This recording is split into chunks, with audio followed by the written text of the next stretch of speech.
So these are the tips that I would say. Okay, so the tip number one I would recommend is to have a partner. I have a triathlon partner. Her name is Sonia, and she was in my video. And I'm also going to link my video from the vlog that I made of the day, but which is good because you have someone to train with, and it's even better if they're close to your age because they're going to swim in your heat, and you'll have them next to you. The swim is what freaks me out the most, and I am so nervous, and I like sometimes, I don't know, I'm just too nervous. But anyway, back to the subject. Have a training partner or someone that likes to do this with you, so you have someone that will hold you accountable to training and that you can practice with, so they're going through the same things that you are. The second tip I would have is when you're buying your stuff, you know, like your outfit or even like for food, what you eat, don't do anything new on the day of the triathlon. Just like have practiced in your outfit, have practiced in the shoes you're gonna wear. Like, don't go breaking in anything new that day. Make sure you wear stuff you've already practiced in. Eat something that you know gives you energy and doesn't make your tummy hurt, even though your tummy might hurt anyway. But just go with what you've already practiced, so there's no new elements of surprise for you. Because, like I said, you could have a bike issue, or lots of things can happen, and if you can control most of them, that's the best thing. So I recommend practicing in your suit. Practicing in your suit. The next tip that I would say is in the swim, because that's my weakness, and I actually saw this happen to somebody, is practice in open water. So you want to practice to get your stamina up in a pool. You know, that's great, but you need to find a open water, like a lake or something nearby, and swim there. That feeling is completely different from swimming in a pool. And if you can get a group of people to swim with you, that's even better, because you're going to feel like all the people next to you.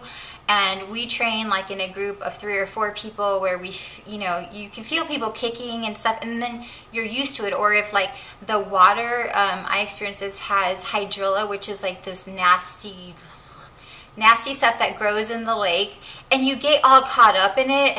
I call it like underwater monsters. If you get caught up in it, you're just like, oh, okay, I felt this before, I'm not going to freak out, because you can freak out and like drown. Well, you won't drown because there's so many people around, but you won't be able to finish the race.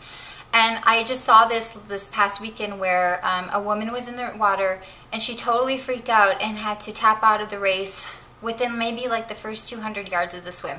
So practice in open water. I highly recommend that. You know, if you can, practice your transitions too. I struggle in that. And I just do your training. You have to commit the time to it. If you're gonna, especially if you're doing a really longer distance triathlon, you want to, you know, go crazy the first time. Put the time in, because if you don't, you won't, you know, you're gonna struggle. You could injure yourself.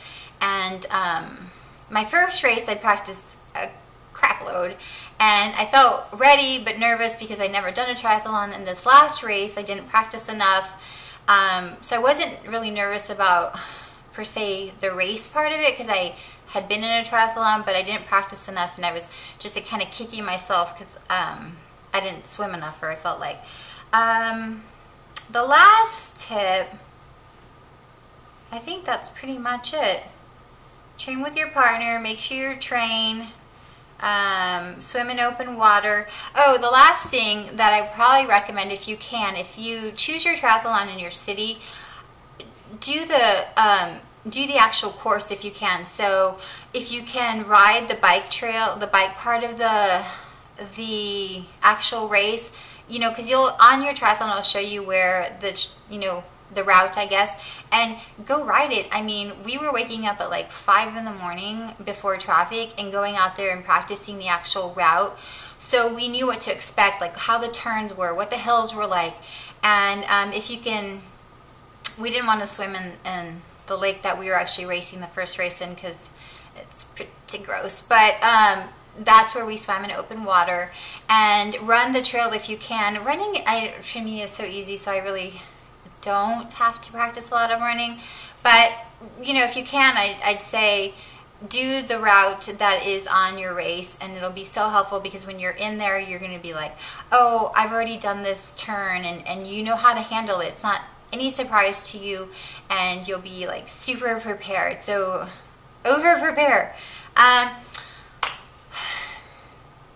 I think that's it. I think that's everything that you need. I hope you found some of the information really helpful, and comment below if you're thinking of doing a triathlon or it's on your bucket list, and maybe you'll motivate me to do more triathlons. Like I said, right now I'm on a triathlon high. I had so much fun. I want to do another one, so you know, just let me know if that's something that you guys are interested in doing. Just wondering if you guys are out there. Anyway, thank you so much for watching.